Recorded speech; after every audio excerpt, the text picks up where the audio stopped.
We've been saying for months that our southern border is out of control, that it's completely open. Just in case you think we've been overstating that, here's this. More than 13,000 Haitians have now crossed into Del Rio, Texas.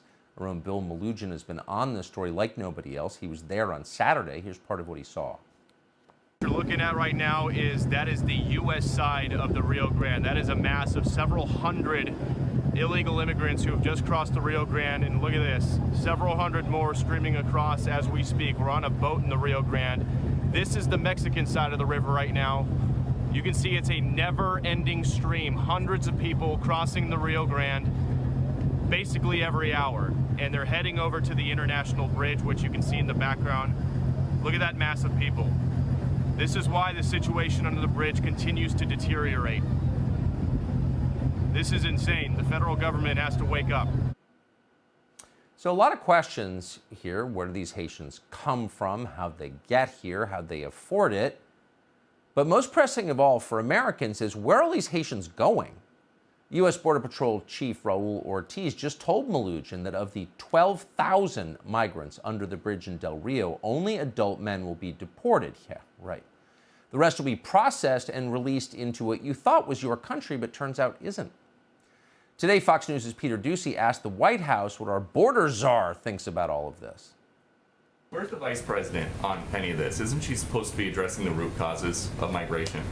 Absolutely, and she has been addressing the root causes of migration by working with countries in the region to ensure they have the assistance they need to reduce the number of people who are coming and trying to make those journeys across the border. We've actually seen some reductions in some of those numbers. That doesn't change the fact that this is a very challenging situation in Del Rio. We're working to implement our policies, and we're working to ensure we are also addressing root causes. So why does our guy have to wear the obedience mask and that woman doesn't? So many questions. Someone who can answer a lot of those questions is Lara Logan, host of the Lara Logan Has No Agenda show on Fox Nation, which is excellent. She joins us tonight. Lara, thanks so much for coming on. So how do these people get here? Where are they going? Do you know? Well, you know, what's interesting about these people, Tucker, is that based on what they're telling Border Patrol agents when they're interviewed, many of them, in fact, if not most of them, have come from Chile and Brazil and countries like that. They're not actually coming from Haiti because they've been living in Latin American countries ever since the earthquake. So that's years now. And what they are saying is that the border is wide open.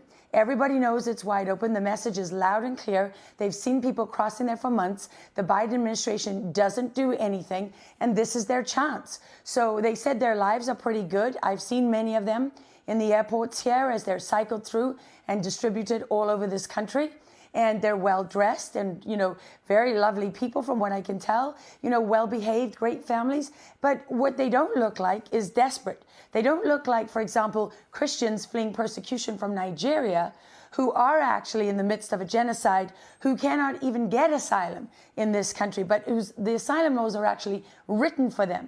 And what you're seeing happen here is, you know, those thousands of people in the bridge, Tucker, you know what the agents tell me? They've got like 24 porta-johns for those people. Several hundred of them, like around 300, escaped on Sunday morning. They just ran away. The conditions are miserable. They don't have enough food. They don't have any real facilities or security. It is an absolute unmitigated disaster.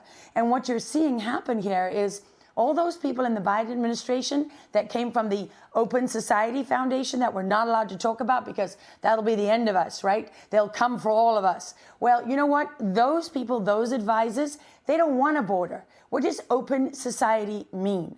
It means no borders, which means no America, right? No countries. That's why patriotism and the flag and all of those things are so evil today, right? They're automatically white supremacy and nationalism. Never mind that you can be, you know, an African country and be proud of your flag and your borders, or you can come from Kosovo or wherever. So what you're seeing is part of a much bigger political picture. It's not just about the border. And it's the same strategy as Afghanistan. Ignore, ignore, ignore, pretend it's not there and not happening. And the biggest thing here, Tucker, is that people keep using words like failure. They say, oh, they failed to act. No, they chose not to act. They chose not to act because they have the outcome that they want. That is such a good point, and bless you for making it. Lara Logan, thank you. Hey, Sean Hannity here. Hey, click here to subscribe to Fox News YouTube page and catch our hottest interviews and most compelling analysis. You will not get it anywhere else.